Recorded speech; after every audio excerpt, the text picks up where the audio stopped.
Right now, Pittsburgh's best sports show is about to begin. Call us or tweet us. We've got things to talk about on the Ireland Contracting Nightly Sports Call, powered by FanDuel Sportsbook. Pirates lose in Cincinnati. A big weekend for the Steelers organization, and football is officially back tonight with the Hall of Fame game. Hello again, everybody. I'm Josh Taylor. Thanks for joining us on the Ireland Contracting Nightly Sports Call, powered by FanDuel Sportsbook. Got a lot of things we want to get to here. Of course, right now in progress, Steelers and Cowboys, the fourth quarter of that game. Steelers leading the Hall of Fame game 16-3 right now in Canton. And help me talk about that and some other things. He's live in the 93.7 The Fan newsroom. Andrew Fillipponi, weekdays 2 to 6, 93.7 The Fan, one half of the PM team. Pony, let's start with tonight's game. Now, granted, it's still in progress. We haven't seen the final moments as it winds down here. Not a lot of starters or regulars in this game, but a handful of guys with the opportunity to make a first impression. The couple guys that stick out to me, Alex Highsmith has clearly tried his best to improve himself, looks bigger and stronger. He had a sack in this game. Also, Chase Claypool made a couple catches, 3 catches, 62 yards in the first half. But what are some of the things that you saw from this game that might have impressed you for some of the guys on this team? Well, for a guy that's trying to convince the Steelers that he is, going to be the Ben Roethlisberger successor, for Mason Rudolph at 26 years old in his 4th season, Josh, to not orchestrate a scoring drive in this game, and for a guy that has been very complimentary of the Matt Canada offense, for there to be some, miscommunication on that jet sweep play that led to a fumble. Claypool never had his hands on the ball. It's in Cowboys territory. That's a negative for Rudolph for sure.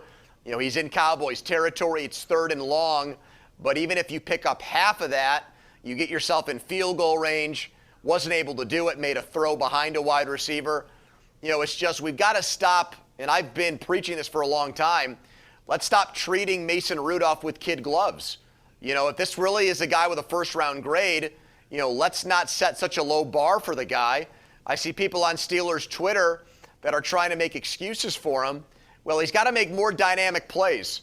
As a 26-year-old who's been around this team for a long time, who also had Najee Harris, Deontay Johnson, and Chase Claypool all on the field with him at the same time, he's got to step up and make more plays, in my opinion. Yeah, I think part of that starts with just consistency, because for the couple plays that he made in this game, one of them that pass down the field to Claypool, where Claypool was falling and still made the grab, fell on the ball. It was kind of an awkward landing.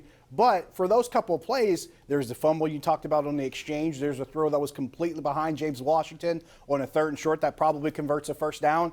It's that kind of consistency with the small things that probably lead to the more dynamic plays that you're talking about. The touchdown pass that's been thrown by Steelers quarterback in this game was thrown by Josh Dobbs in the 4th quarter. And we've already seen Mason Rudolph and we've seen Dwayne Haskins in this game. So to your point, it does come down to consistency on the offensive side of the ball. We saw a little bit of Najee Harris in this game. Granted, we knew we'd probably see 1 or 2 series of him. But then we see Anthony McFarland. He was back on kickoff return. He also got a few carries in this game. The running back position is something that I'm really keeping a close eye on, because not only because Najee Harris as the starter, you got to figure out who the backups are going to be behind him and who might get some of the touches here. And I will say Kalen Ballage has a 4-yard run in this one. So that's another thing, Pony, we're probably trying to look for more consistency as far as that personnel grouping. Well, I think it's going to be hard as long as that offensive line is banged up, Josh. The only guy out there who might be a projected starter is Kendrick Green at center. And, he was okay.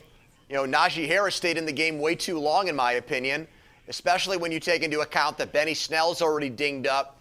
You already have an injury at the running back position. How much of Najee Harris did we really need to see? I think the Steelers kind of dodged a bullet there. He was all right. He made a couple of runs. Probably should have been a face mask penalty on one run that went for a first down that went uncalled. 3.1 yards a carry.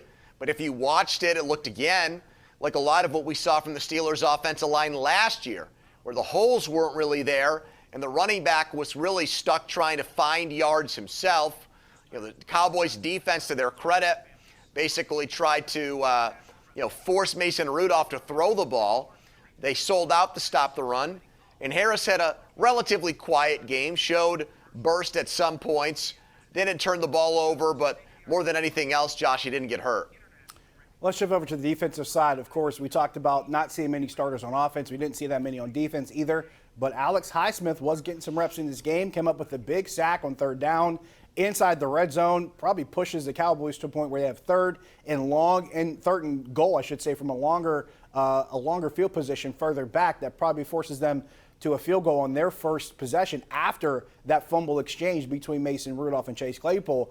But Alex Highsmith is a guy who's got a lot of high expectations, but to see him come up with a sack and a big play, also Quincy Roche, the 6th-round pick, I believe, out of Miami, he comes up with one as well. Kind of the same dynamic, no starters really in the game at that point for the Cowboys, but it does feel a little bit promising to see, at least from the technique standpoint, some of these guys doing the right things.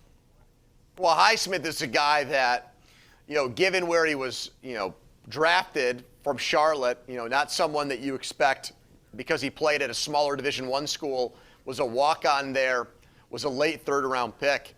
He actually did more in his rookie season than I anticipated, especially because you started the year with Bud Dupree and T.J. Watt, and I thought Highsmith showed flashes in year 1. I think he made a very good first impression tonight. I think the Steelers have the potential to really have the best pass-rushing, edge-rushing group in the entire NFL when you take Melvin Ingram into account too, which was a very shrewd signing with some of the money that they saved from, DeCastro getting cut late. So, yeah, I think that's going to be a strength of the defense is those edge rushers.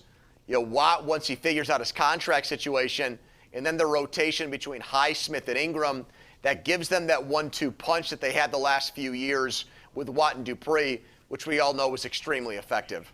Yeah, to your point, I was really impressed with Alex Highsmith and the flashes that he showed last year that you talked about, plus the way that he pretty much transformed his body, came back in much better physical shape this year. I'm really looking forward to seeing what he can do.